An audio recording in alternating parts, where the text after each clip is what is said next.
Alright, so this video is especially for those who are giving PTE for the second time or giving for multiple times. So धेरैलाई चाहिँ एउटा कुरा के पर्दो रहेछ भन्दा चाहिँ स्पिकिङको सेक्सनमा गएर चाहिँ लाइक रिटेल लेक्चर र डिस्क्राइब इमेजको क्वेसन गर्दा कुन चाहिँ टेम्प्लेट पढ्दाखेरि बढी नम्बर आउँदो रहेछ भनेर कन्फ्युजन हुने गर्छ र अर्को भनेको चाहिँ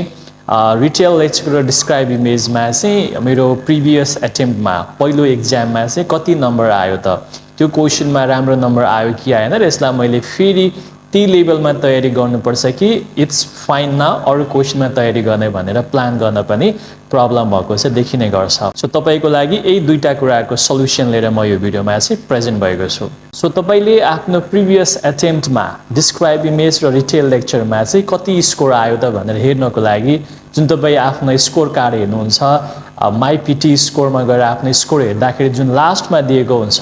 भ्यू स्किल प्रोफाइल भनेर तपाई त्यो भ्यू स्किल प्रोफाइलमा जानुस् र त्यहाँ तपाईले एउटा यस्तो खालको एउटा फिगर एउटा यस्तो खालको तपाईलाई फिचर देखाइएको हुन्छ जहाँ लेखेको हुन्छ extended speaking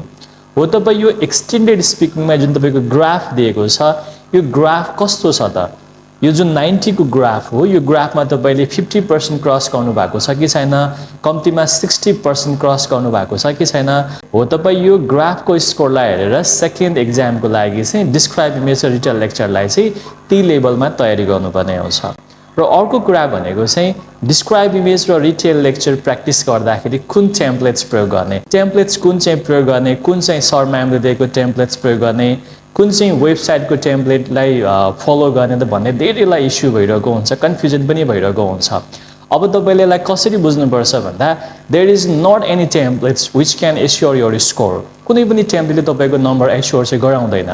it is all about how you deliver your content or how you deliver your answer. It's not that कि तपाईले कुन चाहिँ टेम्प्लेटलाई फलो गर्नु भएको छ भनेर किनकि तपाईलाई मार्किङ क्राइटेरियामा मजासँग के लेखेको हुन्छ भन्दा score is based on content pronunciation and fluency त्यहाँनिर कतै पनि टेम्प्लेटलाई नम्बर दिएको हुन्छ भनेर लेखेको छैन बट एउटा रियालिटी चाहिँ के हुन्छ भन्दा तपाईले टेम्प्लेट पढ्दा अलिकति स्पिकिङ फ्लुएन्ट बन्न सक्ने सम्भावना हुन्छ तर फेरि यहाँ ख्याल के गर्नुपर्छ भन्दा तपाईले कुनै पनि टेम्प्लेट पढ्दाखेरि चाहिँ तपाईलाई कतिको कम्फर्टेबल भइरहेको छ त्यो डेलिभर गर्नको लागि कतिको कम हेजिटेसन भइरहेको छ त्यो टेम्प्लेटलाई पढ्नु राम्रो हुन्छ अझ बेटर त तपाईले क्वेशनलाई कसरी मार्किङ गर्छ भन्ने कुराको कन्सेप्ट बुझेर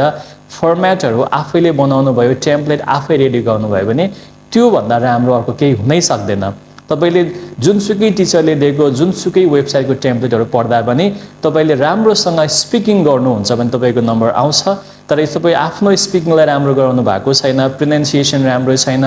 अनि फ्लुएन्सी मेन्टेन गर्न सक्नु भएको छैन भने तपाईले जुनसुकै टेम्प्लेट पढ्दा पनि त्यहाँबाट स्कोर चाहिँ आउँदैन त्यसैले better focus on your fluency as well as pronunciation not on just reciting the template यो कुरालाई ख्याल गर्नु होला तपाईले फर्दर इन्फर्मेसन बुझ्नको लागि you can visit me in my office text me और visit my YouTube channel TBG Gallery.